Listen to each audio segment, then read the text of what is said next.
fun. From penis to penis to penis to penis to penis to penis to vagina.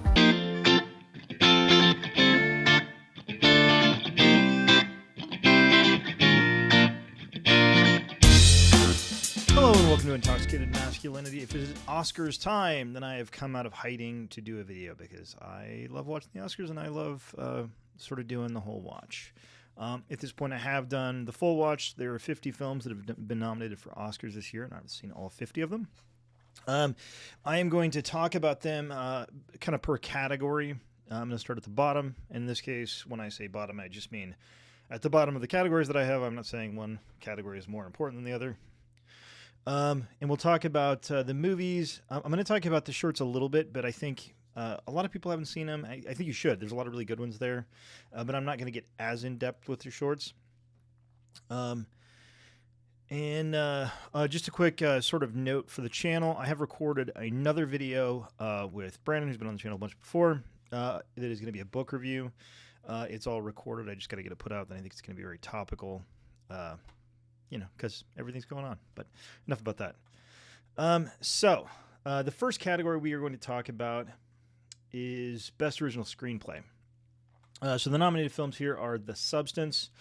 Substance is a horror film with Demi Moore where she's playing falling on harder times Hollywood star who does certain things to look younger. And I don't want to say too much more about it than that. Really, really great film. It's good to see genre films, in this case a horror film, get nominated because they don't get nominated all that often. This year we actually got 2 horror movies nominated for Oscars. We'll talk about the other one in just a minute. Next is September 5. So September 5 is sort of about the Munich terrorist attacks where members of the Israeli Olympics team were kidnapped. I don't remember exactly who it was, PLO or Palestinian terrorists. That movie is pretty good. I think in these times right now, it's hard to watch movies like that without considering sort of where we are right now. But if you, it is a very well-made film. I think that the film looks very period accurate in a way that I kind of got surprised that didn't get nominated for costumes, maybe even cinematography. It's not my pick in this category, spoilers, but I thought it was very good. A Real Pain is just a really, really human story about a guy and his cousin that are Jewish, and they're going to tour concentration camps. And it's not really about the concentration camps. It's really more about their relationship and sort of the problems they have. It's a very small film, but I think it's really, really good. I see a lot of people I know in that movie, one person in particular. Yeah, just a very small, very human movie, and I liked it a lot. The Brutalist is not a small picture. The Brutalist is very big. Saw that one in the theaters. It is 3 hours and 35 minutes long, but it is incredibly good. This is sort of, I think, the first in a long string of movies that we're going to talk about in this video that are very much, I guess you could say, don't trust the poor. Don't trust the rich. Do trust the poor. Don't trust the rich. It's got Adrian Brody putting in a great performance. It's got Guy Pearce being a sort of rich industrialist, and I think doing so in really amazing fashion. Really, really good movie. And finally, Anora, a movie that surprised me a lot. I saw the trailers for Anora, and I sort of expected like kind of a moody character study, a sort of relationship across time, or this type of thing. And what amazed me about Anora is it is really funny. It is a very, very funny movie. I think it's talking about some very specific topics, but it is doing so in a way that is very approachable. Don't be scared off of this movie for being over serious or Oscar baity. I think everybody's really good in it. We'll talk about sort of the best actress picture and the best supporting actor picture because this has nominations in both those categories. But ultimately, it's a really fun movie. But again, it is Don't Trust the Rich. I think Mikey Madison plays the lead, and she does a really, really good job. A lot of the supporting characters are just really, really funny and kind of, I don't know, they're kind of serving out as kind of characters that you can really imagine having known. Ultimately, in this one, I believe the brutalist. I should say the format I'm going to do this in. I'm going to say which movie that I think should win and which movie I think will win, because those are oftentimes not the same. In this case, it is. I believe the brutalist both will win and should win. I think it's a really, really important film. It is ponderous. It is, again, 3 hours and 35 minutes long. It's a lot. But I think what it has to say about poverty and the relationship between people that have control over each other, and the relationship the money has in control. I think it's a really, really great film, and it's very appropriate for these times. But really, in this one, there is not a bad movie. I mean, all these movies were quite good. So there's not a bad in the bunch. If you pick any of these movies, I agree with you. It's a great movie. Almost so in the next category. Next category is Best Adapted Screenplay. We have Sing Sing. That is Coleman Domingo and A24. The biggest complaint about this movie, I think, was the release, because it sort of came out last year in the summer, but then just kind of disappeared, and kind of didn't really get much of an Oscar push, which is kind of surprising because it's a very interesting movie. It's about a guy who starts a theater program in Sing Sing prison, and basically gets other inmates. What's interesting about the movie is many of the characters that are in the movie are played by the real life people. And with a few exceptions, I never felt that you really even felt that they were not professional actors. I thought they did a really, really good job. But yeah, a really, really good movie. Nickel Boys. Nickel Boys is one of those movies. I like the concept. I like the idea. I like a lot about it. I just didn't really like the movie that much. It felt like, so one of the conceits of this. First of all, it's about a couple of young black kids that are thrown into this reformatory for somewhat questionable reasons, and their sort of attempt to get through and ultimately leave. The sort of thing that I think is interesting about the film and maybe throws it off a little bit is the entire film is shot in first person between one of the two boys. And ultimately, I found it kind of distracting. It's well made. The cinematography is very good. I think the story is really interesting. I just feel like it didn't quite get over its first person setting. It just always kind of took me out of things a little bit. It's also quite a long movie. I mean, a lot of these movies are fairly long, but this one kind of felt long. Like it felt like it was a little slow in parts. Again, not a bad movie. Not even the worst movie in this category. But it just didn't quite hit for me, for whatever reason.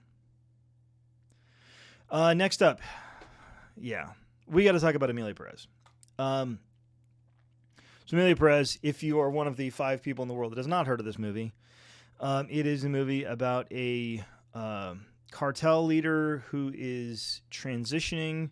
And in the process of transitioning, they leave Mexico.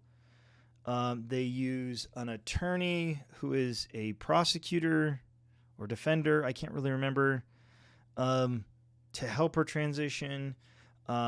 It's got Selena Gomez. It has pretty much except for one significant part, pretty much entirely non-Mexican cast members. Carlos Sofia Gascon is from Spain. Zoe Saldana is Dominican, and Selena Gomez is, I believe, just from California. And my wife is a native Spanish speaker. She hated this movie. I feel like when I hear from the trans community, they seem to have hated this movie. There is a Mexican director who has already put together a spoof movie about this, which you can look up. Johan Sacre Bleu, which people are already saying is actually better than Emilia Perez. So I listened to sort of what these groups, again, this movie seems like it is mainly focused on Mexican and Mexican immigrants and transgender people, and it seems like the two people most critical of this movie are Mexicans and transgender people. So in that way, you've just failed to hit the mark in every conceivable way. We'll talk about the songs in a little bit. I didn't like it at all. I had a really hard time with this movie. The thing I think on top of all those problems with as far as the representation and it being inaccurate, it's just not a very good movie. Like it just isn't. It isn't particularly entertaining. I think it doesn't really know what it wants to be. It seems like it feels like a movie. Like if you're watching a movie, in the movie they were watching an Oscar bait movie, it would be Emilia Perez. Like it's like a fake movie in a movie kind of movie, and that's not good. Next up is Conclave. Conclave was amazing. Every year when I do these sort of Oscar watch, I'll see one or two movies that just won't leave my head. And Conclave, along with, I shouldn't say this about the Brutus. The Brutus was kind of the same way. But Conclave was very much like that. It is about the Pope dies, and all the cardinals or bishops get together. I can't remember which is which, to be honest. I'm not Catholic, sorry. And they all get together to try and pick a new pope. And it's literally just about that process of them getting together. It is such a human film. It is about very human characters. And that's one thing I really like in movies, where it's not necessarily, characters can be good and characters can be bad, but they're human. And that's what I really liked about it. Ray Fiennes is fantastic in it. All the supporting characters are great in it. I think and I don't want to spoil anything in it, so I'm not going to, but there are characters that seem evil at the beginning, and there's characters that seem like they are sort of ultimate good in the beginning. And neither one is exactly what they seem. It's not, nobody's really evil and nobody's really perfect. And I think that's one of the kind of the points of the movie, is that we're all just kind of flawed people. Finally, Complete Unknown, the Bob Dylan biopic with Timothy Chalamet. I think it's pretty good. I think the songs are good. I think this is. I was telling my wife when we were watching this is one of the few times where the actor doesn't have to worry about not sounding like or not living up to the great voice of the character that he is playing, because Bob Dylan's voice has never been particularly great. He's got a very soulful voice, and I think that's good, but it's not a voice that you have to like. It's not like you're doing a Whitney Houston thing where you have to live up to that sort of amazing voice. I think it's really good. I enjoyed it. It didn't really stick with me that much. In here, I believe right now the buzz that I hear, and I should say, when I hear buzz, I am literally as far away from both coasts as I could possibly be. So this is just things I hear online. I don't really have any kind of inside dope on any of this stuff. This is just sort of my sense of things. And I'm hearing, I think that people are liking Complete Unknown. So I think that Complete Unknown probably will win the Oscar. I would give this thing to Conclave in a New York Minute. Sing Sing was very good. It was definitely for me in this. It is between Sing Sing and Conclave. And Conclave stuck with me so much more than most of the other films that I watched this year, or most films that I watched this year and for this particular rewatch. So I hope that Conclave wins, but I believe Complete Unknown will. Next up is Best Visual Effects. I think this one's going to be so we have Wicked. So this is the first time we're talking about that. It is the Broadway play brought to film. It's a pretty good movie. It didn't stick with me a ton. I don't think it's not really meant to. It's not like a super deep movie, but it's very well made. Looks good. It's one of the things. It's frustrating. I just don't have a lot to say about Wicked. It is good. I don't have anything against it. I enjoyed it. It's fine. I just don't have anything to say about it. Kingdom of the Planet of the Apes. I was happy to see this movie. I think that the Planet of the Apes as a franchise is probably one of the most consistent franchises in all of film history. Because I recently watched the Planet of the Apes movies, the original Planet of the Apes movies, and then I rewatched the newer Planet of the Apes movies. By the way, this is all not talking about the Tim Burton abomination. Kingdom of the Planet of the Apes is the fourth film. The third film I didn't love as much. So the first one and the second one were very, very good. The third one I feel like dipped just a little bit. And this one I feel is sort of back to being a little better. Still not as good as the first two, but quite good. Dune Part 2. I can't quite put my finger on what it is about Dune Part 2. And we talked about Dune so much on this channel. Please go back and look. We talked about Dune till there wasn't any Dunes left. I love the first Dune movie. I didn't love the second Dune movie quite as much. I think it's good, and I think there's a lot of good stuff there. I think a lot of the stuff that George Herbert is talking about in the books is brought to life here. It just doesn't quite hit the same, and I don't quite know why. But it is very good. It looks amazing. Denis Villeneuve has an eye, and we will be talking about that eye again in a minute. It's good. It's just not quite as good as the other one. Better Man. Better Man. What do you say about this movie? This is a Robbie Williams biopic where he is a monkey. What else do you say? I didn't think it was a bad movie actually. I thought it was entertaining. I mean, it's how is it? It's 2 hours and 15 minutes long, which is too long. I think this movie is like should be a good like hour 45. I think you'd be a lot happier with that. But it's fine. It's funny. It's very kind of tongue in cheek, and he's very self effacing in a lot of ways. I just don't know why it exists. But it's not bad. I think that if you're looking for a fun little biopic, this is an interesting sort of counterpoint to Complete Unknown. Complete Unknown is very it's about very important things in the music industry, and Bob Dylan is a really important figure in the music industry. But I mean, you're not gonna remember this one. Unless you remember the Monkey Rockstar musical, sure. Alien Romulus is the last one in the best visual effects category. I didn't love this movie. This movie felt very much like, and I told my wife this after I got done. It was like somebody said, "Can you make me all the Alien movies, but just in one movie?" And there's a little bit of Alien, and there's a little bit of Aliens, and there's a little bit of Alien 3, and there's a little bit of Alien Resurrection. And it just feels like, it feels a little like kind of the way Marvel movies kind of now feel, where they kind of feel like they're movies done by committee or by checklist.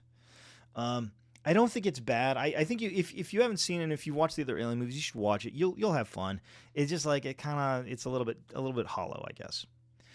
Here, I think, for me, it's pretty clear. Kingdom of the Planet of the Apes, I think, should win this. Dune Part 2 could easily win this as well.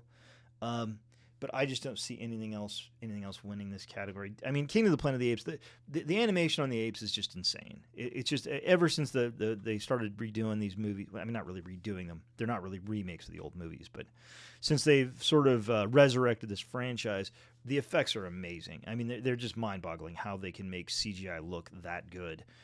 Especially when you've seen so much bad CGI. So I think Kingdom of the Planet of the Apes probably has this one pretty well locked up, and I think it should. It's both the one that I think should win and the one that I think will win. Next up is Best Sound. I always have a tough time with this category. I think so. We have Wild Robot, which is the first time we're running into that one. Well, the Wild Robot is an animated film with a really interesting score. I'm going to be more interested to talk about the score than I am the sound. Wicked, we already talked about. Emilia Perez, we already talked about. Dune Part 2, we already talked about. And A Complete Unknown, we already talked about. Complete Unknown, it's pretty good. I don't know. I think the Wild Robot sounds great. I really do. And I'll talk about it more in the score. It seems to me this is probably Wicked's category to lose. I'm kind of spoiling things a little bit. So Wicked, and I didn't mention how many nominations each of these films got. Emilia Perez was nominated for 13 Oscars. That is one less than tying for the most number of Oscars that any film has ever been nominated for. I think the backlash towards this film means it is going to win, well, very few. So I did not pick it for, so far, Best Adapted Screenplay. Now, in Best Sound, I do not think it'll win this category. I think The Wild Robot should win. I think it sounds great. It's just a really interesting film. But I think Wicked probably will, because I don't think Wicked is going to win a lot of the big awards. So I think probably it'll pick up some of these smaller categories. Interesting. Well, we'll get there in a minute. I don't want to say anything yet. So we're going to talk about animated and live action short. So we have The Man Who Could Not Remain Silent, which is about some people on a train in the 90s in Eastern Europe. The Last Ranger, which is about people that protect endangered species in Africa. I'm Not a Robot, which is just kind of a fun little live action movie. It's the problem with I'm Not a Robot is it is one movie among 5 here, and the other 4 movies in this category are all really kind of deep films that are about really big important things. And so I think it probably is going to get lost in the shuffle to do that. But it's a real fun little movie. I believe it is streaming on maybe Netflix. It's streaming somewhere online. And you watch it. It's like 20 minutes or whatever it is. Anuja, which is on Netflix. That is an Indian movie about a girl and her sister that work in a sweatshop. and the girl is trying to get an education. They basically, there's a school that she can go to. Anyway, it's pretty good too. I feel like it ends kind of in a weird way, and I didn't love the ending.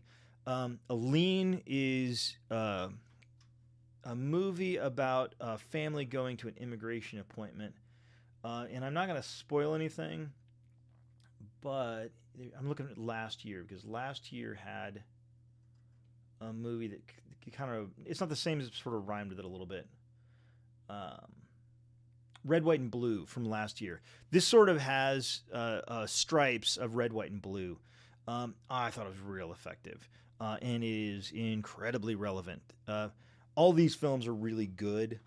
I think Aline's going to win based on the fact that it's a really good movie, first of all, and second of all, the fact that it is really relevant.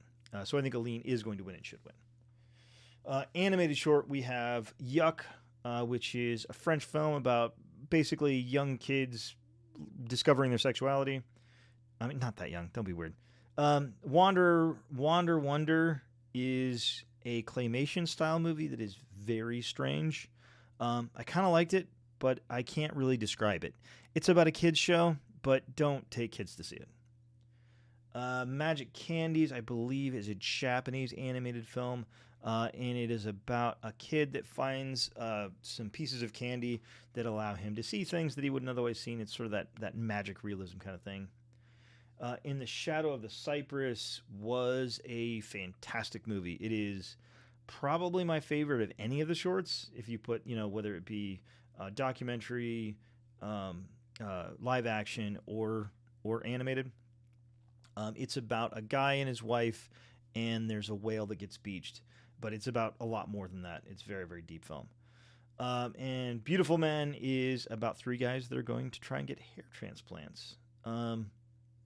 I will say, the one thing I will say about this category, animated short, there are way more claymation-style dicks than you would expect to see in the animated category. Quite a few dicks. You wouldn't expect any, and there's several. Ultimately, for me, I think Magic Candies is fun, and I think it will resonate with people. I think that will probably win. I would put In the Shadow of the Cypress up there in a heartbeat, though. I really like that one a lot. All right, next up we have production design. We have Wicked, already talked about. We have our second horror film, which is Nosferatu. Okay, so this is Robert Eggers. Previously did The Witch, The Lighthouse, The Northman.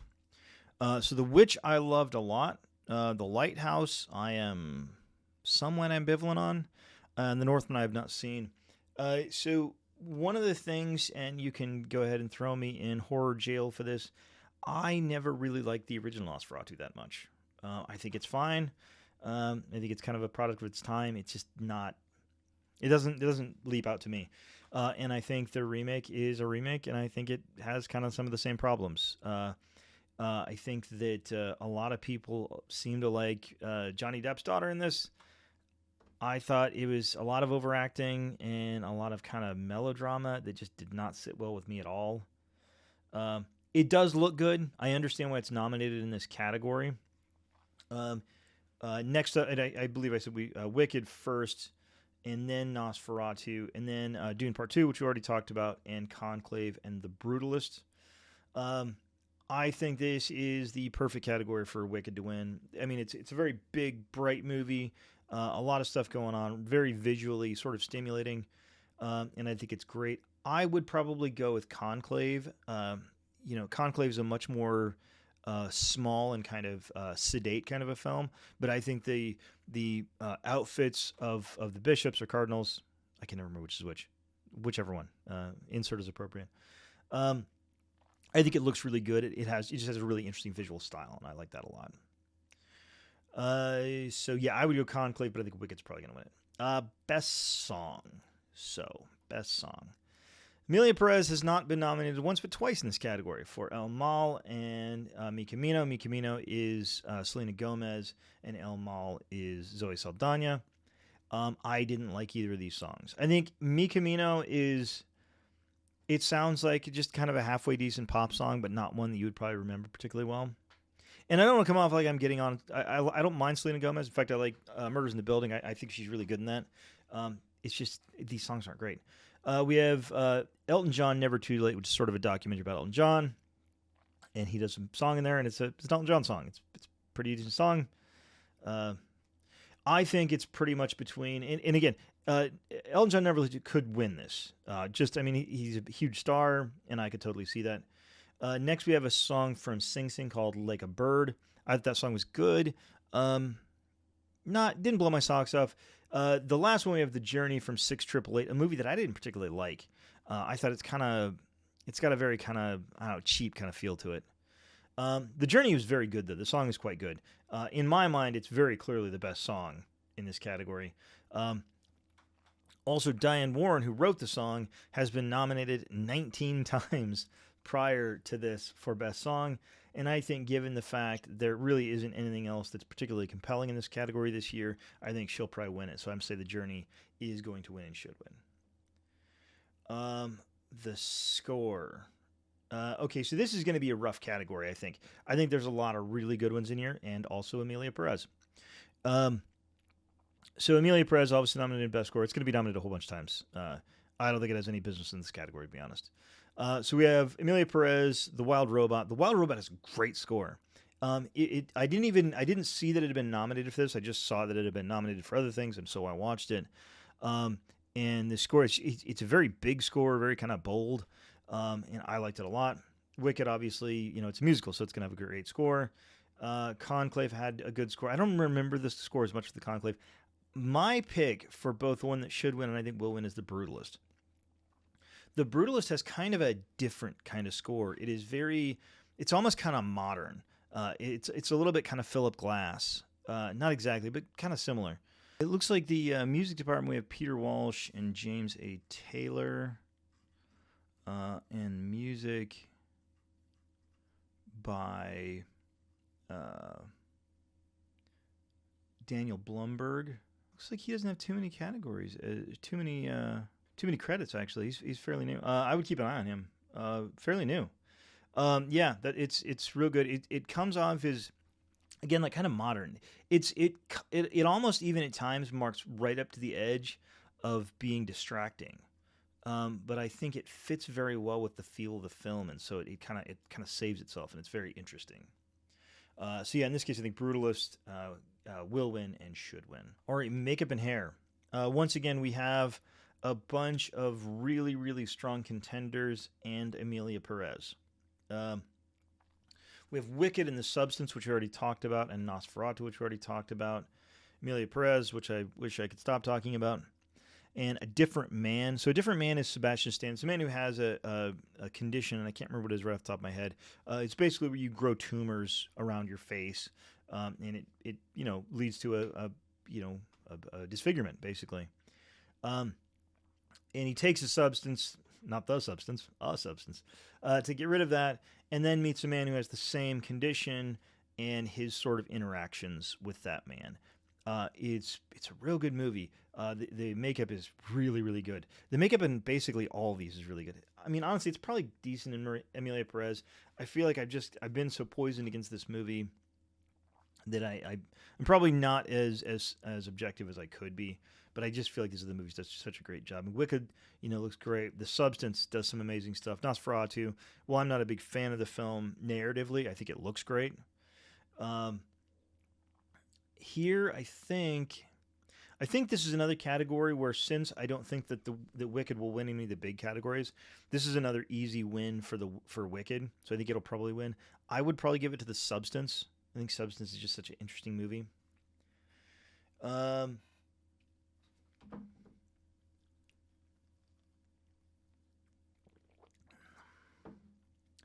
Next up, we have Best International Film.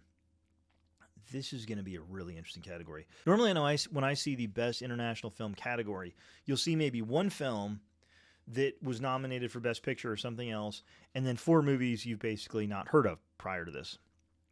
Where in this case, we have 3 films in this category nominated for other films. Or, excuse me, were nominated for other awards. First off, we have Flow from Latvia, a film that was made entirely in Blender, which I think is really interesting.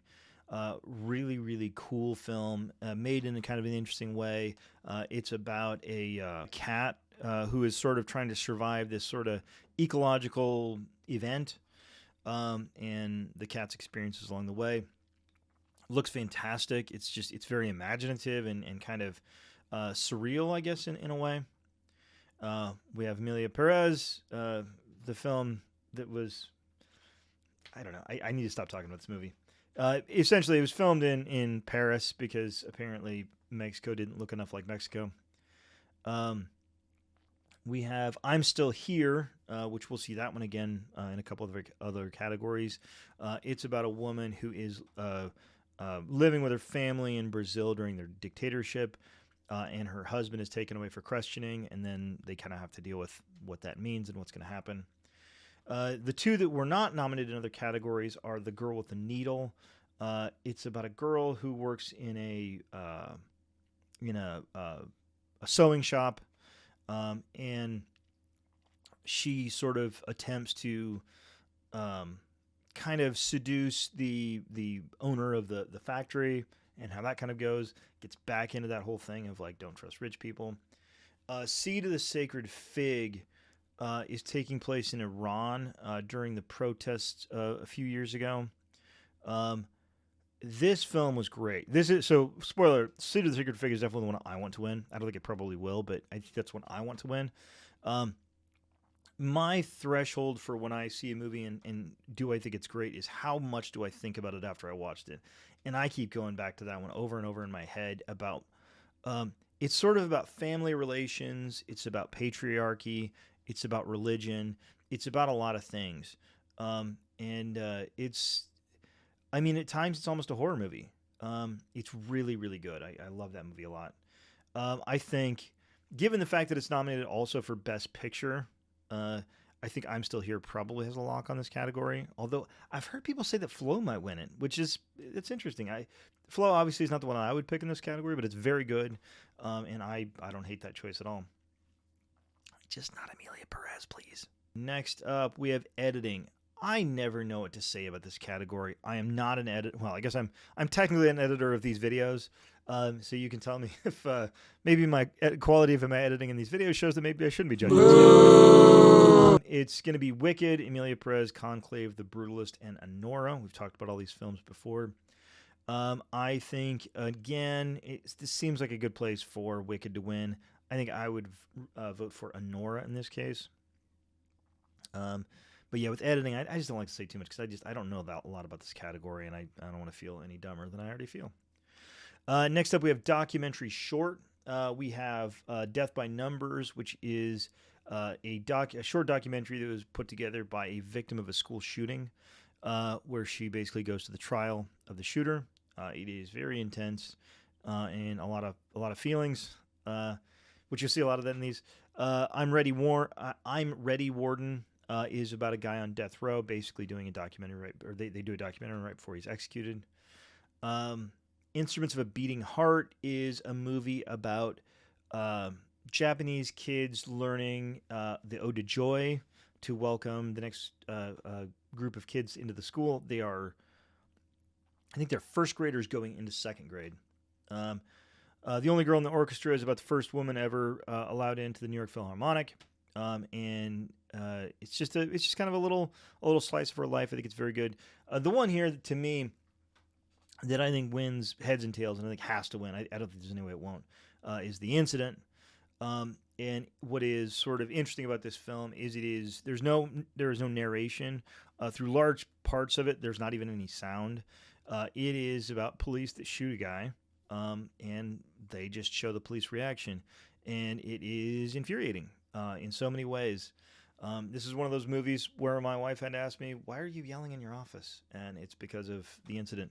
That's streaming on either the New York Times or the New Yorker. I can't remember which, but it's streaming for free on there, so I would check that out. Really, really well-made film. Documentary. This is going to be a rough one.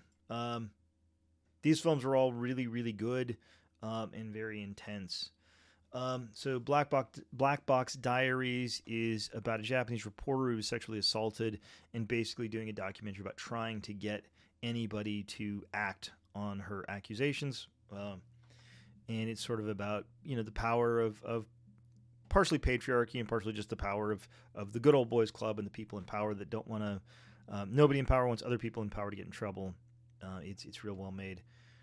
Porcelain War is a movie about the sort of volunteers fighting in Ukraine against the Russian invasion. These are not regular soldiers. They are people that are just kind of regular citizens who are taught themselves how to use weapons and are sort of pushing back against Russia. I couldn't help but compare this one to 30 Days of Mariupol, which was last year, I think. Let me double check that. 20 Days of Mariupol. 20 Days of Mariupol is much more intense and I think a little more effective. I think this is good, but when you have two movies that are sort of about the same thing in back-to-back years, you kind of are going to compare them a little bit. And I think if you have a choice between watching Porcelain War or 20 Days of Mariupol, I think 20 Days of Mariupol is just more effective. Soundtrack to a Coup d'etat. I like this movie, but I believe it is a little bit challenging. So it is sort of at the crossroads of jazz music and black music in America, sort of crossed with the politics in Africa, specifically in Congo, and Patrice Lumumba and what happened to him eventually. I think if you have somewhat of a grasp on what was going on at the time, I think you'll like this movie a lot. I think if you're not familiar with that, maybe read the Wikipedia page first, because I think the movie kind of expects more of you. It is also quite long. I believe it's like 2 hours 45 or something like that. Let me see. 2:30. There's a lot of great music in it. It is good. Sugar Cane, another heartbreaker. It is about the schools that Native Americans were sort of semi-forced to send their children to, and realizing all of the atrocities that happened at those schools.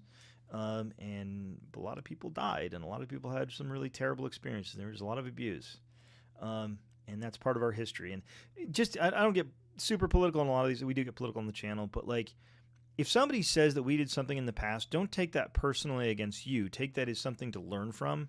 I feel like in this country, every time we say, well, the U.S., we did this, that was a bad thing we did, people are like, oh, what do we got to apologize for? And it's like, nobody's asking you to apologize. We're asking you to just realize that is the history, that happened. That's not made up. That really happened, and it should guide our actions going forward. Finally, I think for me the clear winner in this category, which is a tough category, all these movies are really good, is No Other Land. It is a film that was put together by a Israeli journalist and a Palestinian living in the West Bank. In some ways, it's sort of infuriating in the same way that the incident is.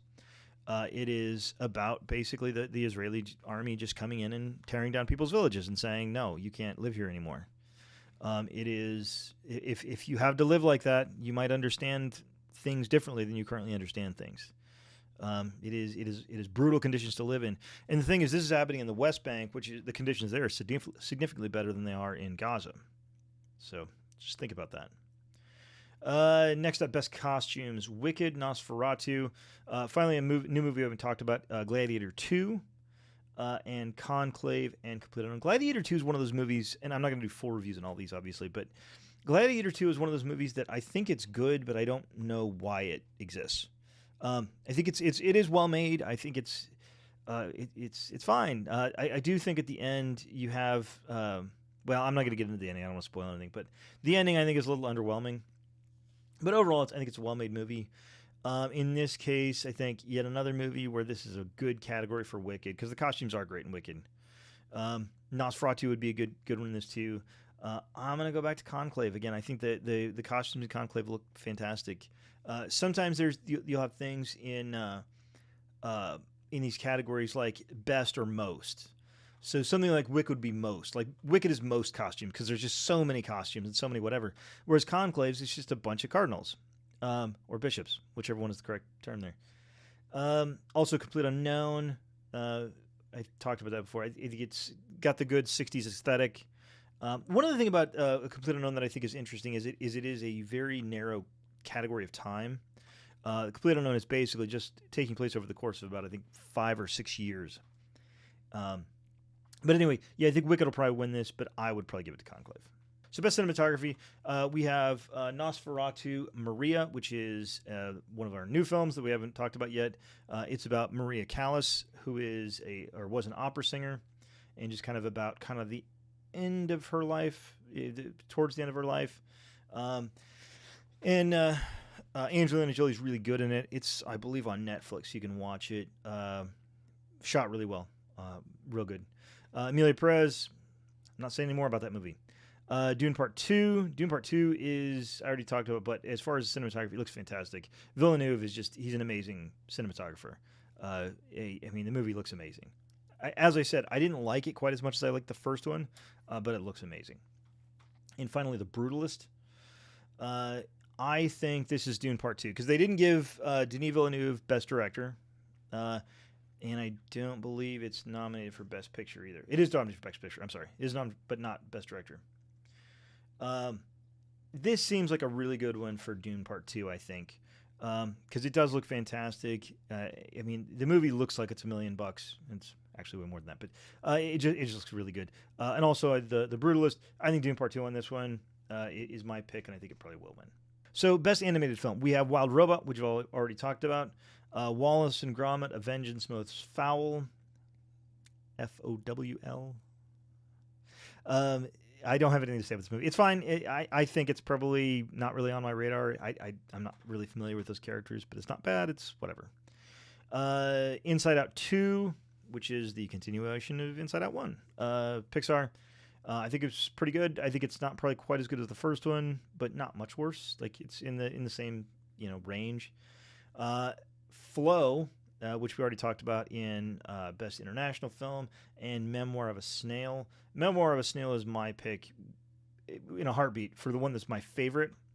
It's just about a girl who sort of grows up in not such great circumstances, and kind of how she deals with that. And it's very sad and heartbreaking and kind of hopeful at times too. And it's like you can see she's headed to a situation that you're like, don't do that. It's like I don't know. It's really, really good. I thought it was fantastic. I think, and there's been a lot of movement on this, because, in fact, I think I might even, I'm making an audible right now. I originally was thinking Wild Robot, but given all the talk, I think Flow is probably going to win. So I'm gonna switch it up at the last minute. And Flow is quite good, but I thought Memoir of a Snail it's amazing. All right, we're getting into the real big ones now. I mean, they're all the same, but let's face it. Best Director. We have Sean Baker for Anora, Brady Corbett for The Brutalist, James Mangold for A Complete Unknown, Jacques Audiard for Emilia Perez, and Coralie Forget for The Substance. Again, Emilia Perez doesn't belong here. That'd be a great spot for Conclave or a whole bunch of other movies, but what do you do? I think this could go probably... It seems like... I think I'm going to pick The Brutalist as my favorite of these. That's what I would give the Oscar to. But I just keep hearing a lot of things about Anora. It seems like that movie is kind of on the up. So I think Anora will probably win Best Director. That's my pick anyway. Supporting actress. We have Zoe Saldana from Emilia Perez, Isabella Rossellini from Conclave, Felicity Jones from The Brutalist, Ariana Grande from Wicked, and Monica Barbara from A Complete Unknown. What can I say? The buzz seems to be entirely in Zoe Saldana for this, for Emilia Perez. I think that is a travesty of justice. I think she's fine in it. It is nothing against Zoe Saldana. I think Zoe Saldana is a really good actress, but I don't think there's really much here. I just don't think there's much here. I liked Isabella Rossellini a lot in Conclave, although her part is very small. I mean, it's small to the point where it's almost not even a supporting. It's like just barely enough to be supporting actress. Ariana Grande is pretty good in Wicked. I feel like she's kind of playing Ariana Grande to some degree, but that's fine. Monica Barbera is really good in A Complete Unknown. Ultimately, I think I'm going to go Felicity Jones from The Brutalist. I think she's playing a very tough role, and I think she carries it off very well. And kind of does, because she's a really important character, but she's kind of out of it for a lot of the movie. And I think she really makes the most of what she has there. So personally, I would give it to Felicity Jones, but it seems like the Zoe Saldana train is not going to be halted anytime soon. At least not before March 2nd, anyway. Best actress. Actually, let's go best supporting actor. So best supporting actor, we have Jeremy Strong from The Apprentice. That is the first of 2 nominations, both in the male lead and supporting lead. Guy Pearce in The Brutalist, Edward Norton in A Complete Unknown, Kieran Culkin in A Real Pain, and Yura Borisov in Anora. A Real Pain. So let's get to the sort of the front page in here. Kieran Culkin has basically, I guess, won everything on this. And there's no chance he's not winning this. This is the. I feel like every year I've got my stamp it in gold. Kieran Culkin's winning Best Supporting Actor in this. I don't think there's really any chance. It's a little bit of a shame. I do think he's very good. So this when I say this, it's not to decrease his role at all. I just think this is like a murderer's row of really, really great Best Supporting Actors. Yura Borisov in Anora is doing so little, but he's doing so little so well. I mean, I don't know if he has a paragraph of dialogue in the entire movie, but he's present throughout the whole movie, and I think he is a presence, and I think his character kind of evolves over this very short period of time. He's just really, really good. I think sometimes you can sort of tell how good of an actor is by how they can do very little but seem like they're doing a lot, and you feel like they're doing a lot. And I think he's a presence. Edward Norton's just always really good actor. He's playing Pete Seeger in this, and I think he's doing a real good job. I think, again, in this category, I think we have such a bunch of heavy hitters. I would say maybe Edward Norton is the least of these 5, although that's not an insult to Edward Norton in any way, shape, or form. I think he's really good. Guy Pearce is just incredible in The Brutalist. He's playing this sort of rich industrialist who thinks of himself as this amazing, force for nature, and he does so many little things. Like I think what he's so good at in that movie is he's doing so many big things. He's sort of the opposite of what Yura Borisov is doing in Anora, but then at the same time he does these little things. There is, I guess, one of the parts that I'll sort of recount that I think is really interesting. He's trying to get this guy to build him this sort of museum type thing. It's a little more complicated than that, but and the one guy it's supposed to be this big public thing that like everybody can come and see and whatever. And one of the guys is like, "Oh, should we put a pool there?" And Guy Pearce says, "I don't swim." And it's just this one line where you're like, that one line says so much about what kind of a person he is. This person who's talking about doing all these things for the people, but then immediately is just like, I don't swim. He's fantastic. And finally, Jeremy Strong in The Apprentice, who's playing Roy Cohn. Roy Cohn, look him up, is just one of the worst people who's ever lived in so many ways. He was actually played by James Woods in a movie called Citizen Cone, which is quite good also. And honestly, if you want to understand what's happening in this country today, you watch this movie because it is good and it is about Donald Trump, but just look at the career of Roy Cohn. He's why Donald Trump is the way he is in many ways, and he's why our politics are the way they are today. I mean, when he talks about his rules, it describes everything. You're just like, oh my God, that's why everything is the way it is, and that's terrible. But ultimately, Kieran Culkin's got this thing in the bag, and he should. I picked him to win, and I think he should win. But I do think that this is one of the stronger categories we have, to be honest. Not a dud in the group. I guess we're lucky Emilia Perez was in this category. I will stop. Anyway, okay, let's go best actor. So best actor, we have Sebastian Stan, also from The Apprentice. Ralph Fiennes for Conclave. Coleman Domingo for Sing Sing, Timothée Chalamet for Complete Unknown, and Adrian Brody for The Brutalist. Again, this is a really strong category. Timothée Chalamet, maybe he might be my weakest here. Again, not weak. I think he's very good. But I also feel like actually a good comparison here between Timothée Chalamet doing Dylan and Sebastian Stan doing Trump in The Apprentice. I feel that Timothée Chalamet, sometimes his Dylan comes off as a little parody. Not a lot, but a little parody. Whereas Sebastian Stan's Trump just feels like Trump. Like he does his mannerisms, obviously in a much younger, but you see all of that there, and he really is quite good in it. Ralph Fiennes in Conclave is again a very muted character, doing a lot without doing a lot. Coleman Domingo is always fantastic. I picked him last year for Rustin. Sorry, I picked him last year for Rustin. I'm not going to pick him this year. This year, I think it's Adrian Brody. The Brutalist is just an amazing film. Just really, really an incredible film. I feel like it tells you everything you need to know about how America is and how we got where we are. It's funny, you sort of compare it to The Apprentice, because The Apprentice sort of shows us how we got where we are with the current president, whereas The Brutalist shows us how we got where we are with our politics and with with capitalism and all this other stuff. It's just an amazing film. Best Actress, and the second to last time we'll have to talk about Emilia Perez. We have Fernanda Torres and I'm Still Here, Demi Moore in The Substance, Mikey Madison in Honora, Carla